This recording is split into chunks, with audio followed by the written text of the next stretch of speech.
Assalamualaikum warahmatullahi wabarakatuh. Alhamdulillah wa syukrulillah wa la haula wa la quwata illa billah. Amma ba'd. Gaya hidup ahli iman. Ahli iman, orang yang kenal Allah, jika diberi kelapangan, bersyukur kepada Allah Subhanahu wa taala. Dan apabila diberi kesukaran, bersabar. Gaya hidupnya ahli iman, orang yang kenal Allah, antara bersyukur dan bersabar. Pemirsa yang dirahmati oleh Allah Subhanahu wa taala. Bersyukur satu kalimat yang sering terdengar oleh telinga kita, akan tetapi kadang amaliyahnya susah. Apalagi dengan kalimat bersabar. Bersabar, Masya Allah. Kalimat yang sering teriang-iang di telinga kita, akan tapi kadang berperilaku sabar sangat susah. Namun hal itu tidak susah jika dia adalah beriman kepada Allah Subhanahu wa taala. Karena gaya hidupnya ahli iman muaranya hanya bersyukur sabar, bersyukur sabar, bersyukur sabar. Dari bersyukur atas nikmat yang diberikan oleh Allah, maka akan muncul sifat dermawan, akan muncul sifat perhatian dengan sesama, akan muncul memanfaatkan nikmat Allah dengan sebenar-benarnya, barokah dari syukur.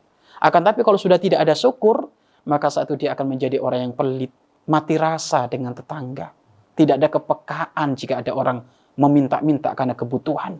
Yang ada dia hanya pusing mikir urusan kepentingan pribadinya. Kenapa kok bisa seperti itu? Karena kurang syukur kepada Allah.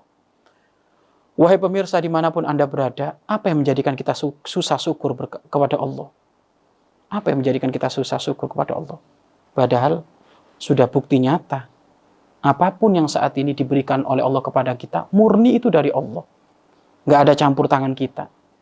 Campur tangan kita pun itu juga adalah atas kehendak Allah. Kalau ada orang sekarang, Masya Allah, dapat jualan omset 1 miliar.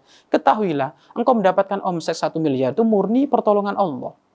Kekuatanmu yang nulis tanda tangan atau mungkin ngerekap RAB untuk mendapatkan duit 1 miliar, tenaganya dari siapa? Dari Allah. Lalu kenapa kita kok susah bersyukur kepada Allah?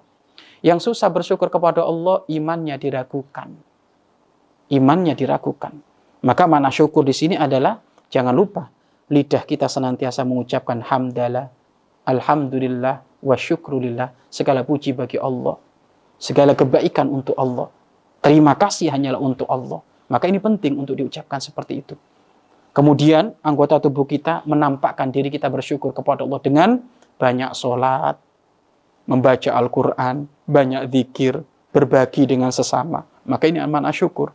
Dan termasuk tanda tidak syukur adalah jika dia menjadikan nikmat Allah sebab maksiat.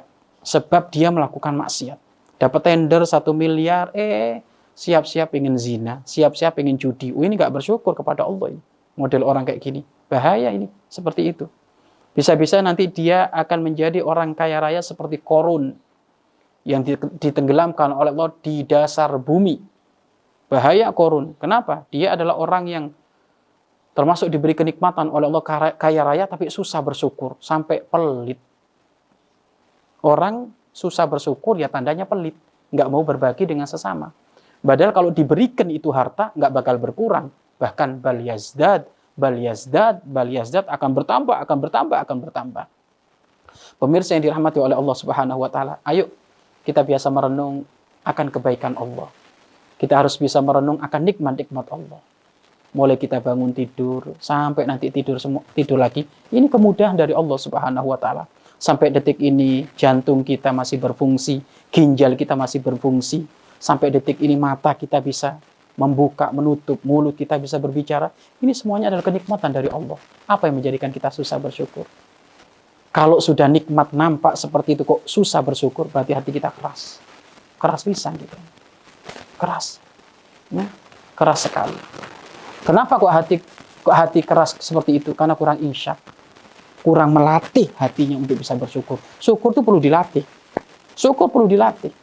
Dengan biasa berbagi, dengan biasa mengucapkan hamdalah, dan menggunakan nikmat pada porsinya. Ini harus dilatih. Karena kalau tidak dilatih nanti akan menjadi orang yang sewena-wena.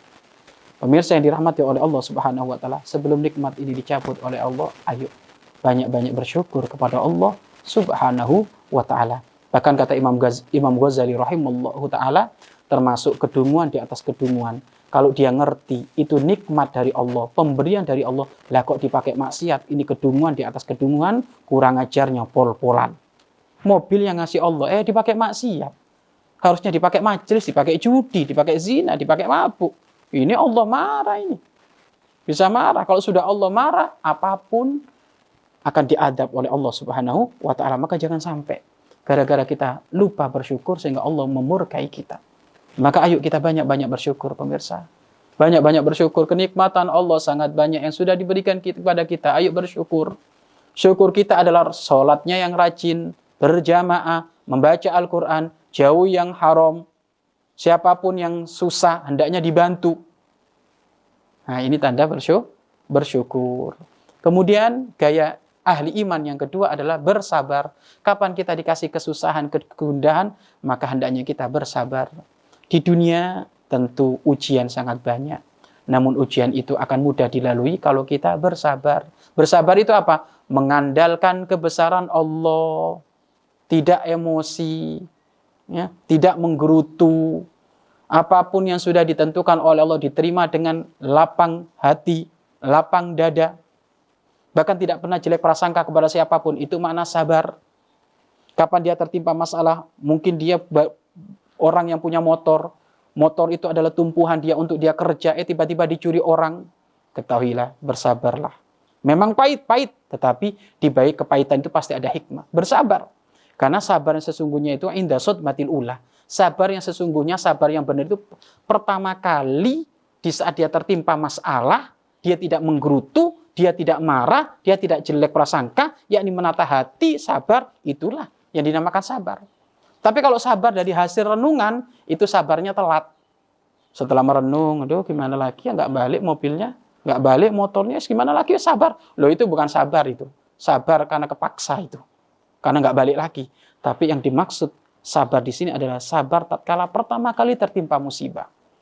Dan ketahuilah, ujian yang ada pada diri kita tiada lain kecuali pengangkatan derajat, pemberian pahala, peleburan dosa.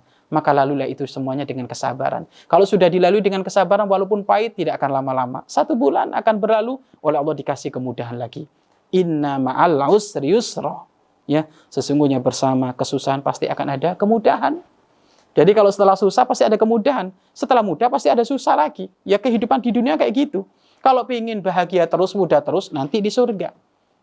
Tapi kalau di dunia ya seperti itu. Kenapa? Karena Allah ingin menguji hambanya agar tidak terlena hidup di dunia ini. Kenapa sih Allah memberi ujian di dunia ini? Agar manusia itu tidak terlena, hambanya tidak terlena, berlarut-larut cinta dalam urusan dunia. Agar supaya mereka semuanya fokus untuk persiapan kehidupan setelah dunia, kehidupan akhirat.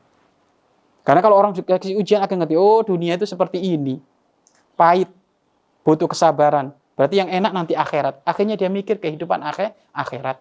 Pemirsa yang dirahmati oleh Allah Subhanahu wa Ta'ala, jika Anda dikasih kelapangan, jangan lupa bersyukur. Bersyukur, bersyukur. Jika Anda dikasih kesusahan, jangan lupa bersabar, bersabar. Allah bersama orang-orang yang susah. Ana inda munkasarati qulubuhum. Aku bersama mereka yang lagi gundah. Aku bersama mereka yang lagi susah. Aku bersama mereka yang hatinya tercabik-cabik karena ada permasalahan. Ketahuilah, orang yang sabar dari segala permasalahan, maka dia ditemani oleh Allah Subhanahu wa Ta'ala. Bahkan, asal tahu saja pemirsa, orang yang diuji oleh Allah dari segala permasalahan, doanya mustajab. Doanya mustajab. Doanya mustajab. Maka mumpung Anda dikasih masalah, maka doanya yang benar. Karena doa jenengan mustajab dengan syarat bersabar. Tandanya sabar itu apa? Tidak menggerutu, ya. Tidak jelek prasangka, tidak mengambil jalan pintas, dan mengandalkan kebesaran Allah Subhanahu wa Ta'ala. Wallahu a'lam bishawab.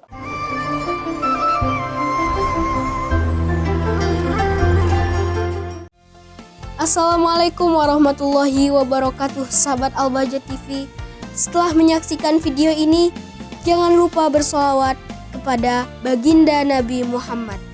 Shollu ala Nabi Muhammad. Allahumma sholli alaihi wa ala alihi wa sahbihi. Wassalamualaikum warahmatullahi wabarakatuh.